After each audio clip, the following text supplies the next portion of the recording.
WhatsApp guys, धुरंधर के बाद अब पाकिस्तान में स्पाई ढूंढो योजना। अरे भैया काफी मजेदार वीडियो होगी, जरूर देखना पूरी वीडियो को, लाइक भी कर देना। मजेदार है। 1 2 3 गो। भारत सरकार केवल भारत में ही योजना नहीं दे रही है, बल्कि पाकिस्तान के लिए भी योजनाएं प्लान कर चुकी है। सबसे पहली थी रात में दिन योजना, जिसमें भारत ने पाकिस्तान में रात 2 बजे दिन दिखा दिया था। रात में दिन योजना की अपार सफलता के बाद अगली योजना धुरंधर ने दी है। पाकिस्तान में अभी स्पाई ढूंढो योजना ये चल रही है, जिसमें पाकिस्तान के कोने कोने में इंडियन स्पाई ढूंढा जा रहा है। नाश्ता कराने के लिए पुलिस आ चुकी है, आ जाए बाबा जी, खड़े हो जाए। बाबा जी आ जाए।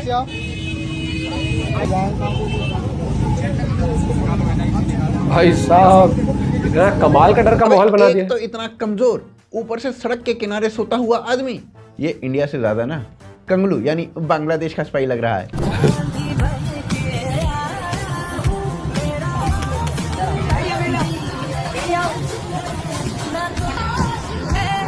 ये तो आज ही ढूंढ लेंगे। ऐसे नहीं मिलता है। इंटेलिजेंस ढूंढ रहे हैं या पाकिस्तान का अगला पीएम? हर बार भिखारियों को ही चेक किए जा रहे हैं। Beggars can't be choosers.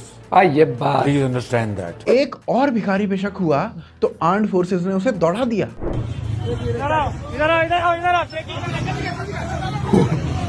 भाई, अरे आर्म्ड फोर्सेस की मदद करने देखो कौन आया।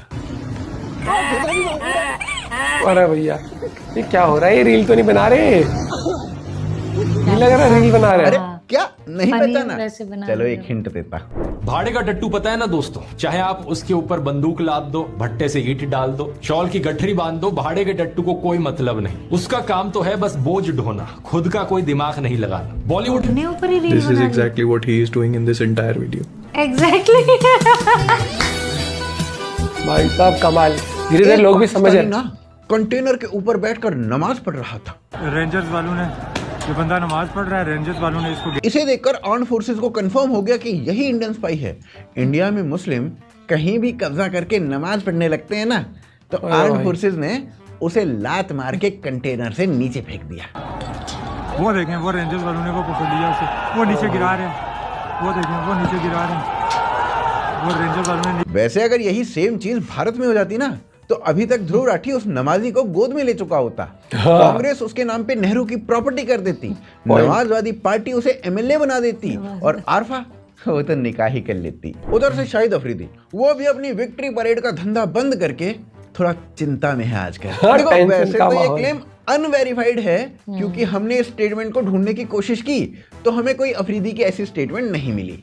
पर अपने को क्या है, अपने को तो मजे लेने हैं। वैसे भी अभी हाल ही में एक लश्कर ए तैयबा के कमांडर को पाकिस्तान में उड़ा दिया गया है। अब ऐसा ना हो कि अफरीदी किसी दिन किसी इंडियन स्पाई को विक्ट्री परेड में लेके जाए और फिर वो विक्ट्री परेड जनाजा परेड बन जाए। अब आर्म्ड फोर्सेस ने थोड़ा सा शक शाहिद अफरीदी पे भी किया कि कहीं तू ही तो स्पाई नहीं है। तब अफरीदी ने याद दिलाया कि कुछ साल पहले मेरा भाई यानी अफरीदी का भाई भारत में टेररिस्ट एक्टिविटी करने घुसा था और सीधे उसको हुरो के पास डिस्पैच भी कर दिया गया था। तो फिर इसके बाद आर्म्ड फोर्सेस का अफरीदी से शक हटा।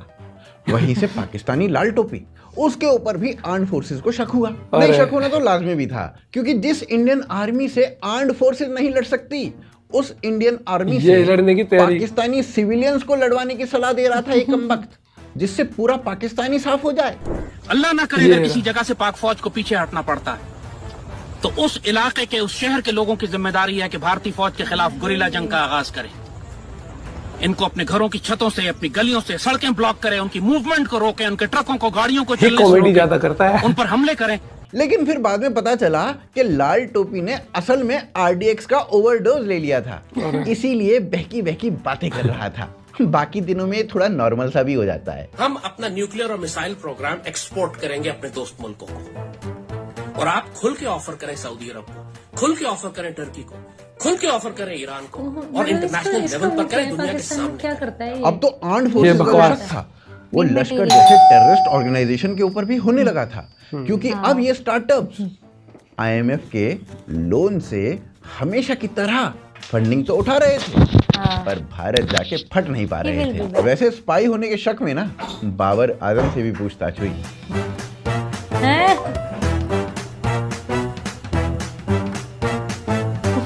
जिस तरह से बाबर आजम पिछले 10 साल से पाकिस्तान को हरवा रहा है, आर्म्ड फोर्सेस को एक कंफर्म हो चुका था कि बाबर ही कि तभी बाबर आजम की अंग्रेजी ने उसे बचा लिया। Of course, in a good, but after later on we have finished well. But I think 10 runs had Zimbabwe. सही है भाई साहब, अंग्रेजी बचा गई।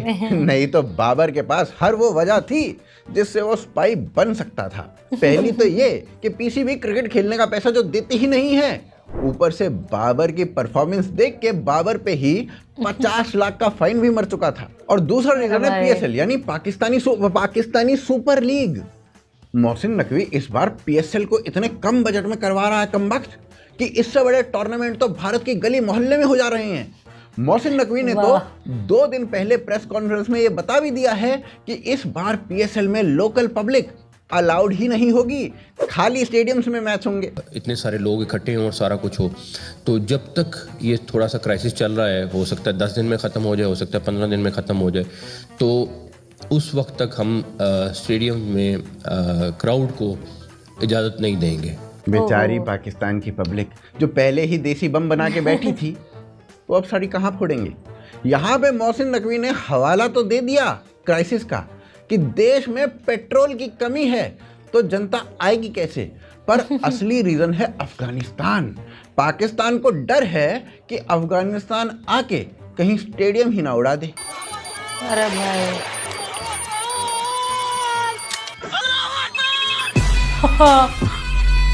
इसके अलावा जो ओपनिंग सेरेमनी है पीएसएल की, वो भी कैंसिल कर दी गई है क्योंकि उसमें क्रैकर्स फोड़े जाते हैं और पाकिस्तान को ये डर है कि कहीं क्रैकर से पहले कोई सुसाइड बॉम्बर वो स्टेडियम ही ना फोड़ दे।